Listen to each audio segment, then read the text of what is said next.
Hello! Have you ever felt completely drained? Like your mind, body, and soul are just done? You might call it stress, exhaustion, or what we now call burnout. But what if I told you that the Bible addressed burnout thousands of years ago? Yes, long before the term ever existed, the scriptures were already offering wisdom on how to deal with physical exhaustion, emotional overload, and spiritual fatigue. In today's video, we'll explore the words of Solomon, David, and Jesus, and how their ancient teachings still speak directly to the struggles we face in modern life. If you find meaning in this, don't forget to subscribe to The Core Path, where we uncover timeless wisdom for today's world. Let's dive in. Solomon, known as the wisest man who ever lived, had a lot to say about work, effort, and the pursuit of success. But surprisingly, his message isn't work harder, it's the opposite. In Ecclesiastes 4:6, he writes, "Better one handful with tranquility than two handfuls with toil and chasing after the wind." In other words, more is not always better. Sometimes peace is worth more than productivity.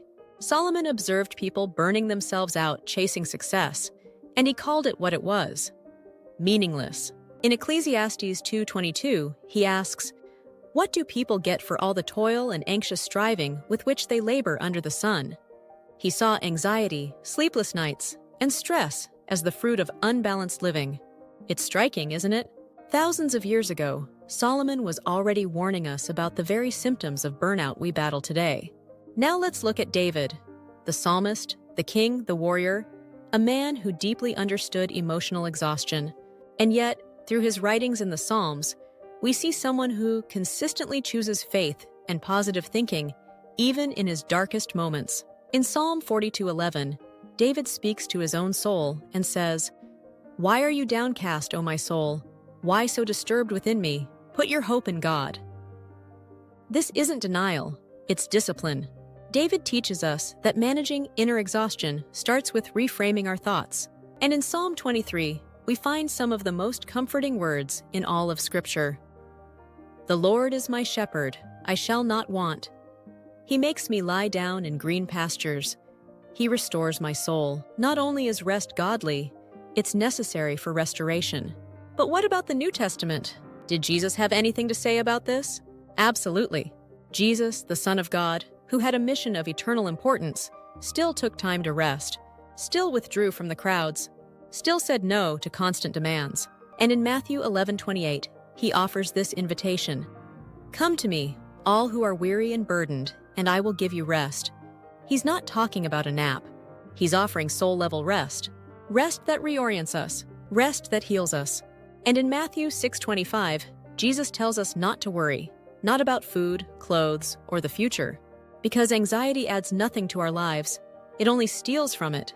The Apostle Paul echoes the wisdom of Solomon when he says in 1 Timothy 6:6, "Godliness with contentment is great gain." Contentment, not overachievement, is the goal. So what can we learn from all this? First, that God designed us with limits. You are not made to run endlessly. Even God rested on the seventh day. Second, that peace isn't found in doing more. It's found in doing what matters most. It's found in walking with God, trusting Him, surrendering the pressure to perform. And finally, that joy and renewal aren't found in hustle culture, but in sacred rhythms of work and rest, reflection and trust. So if you're feeling tired, not just physically tired, but deeply weary, know this: you're not broken. You're human. And the Bible gets it. More than that, it guides you through it.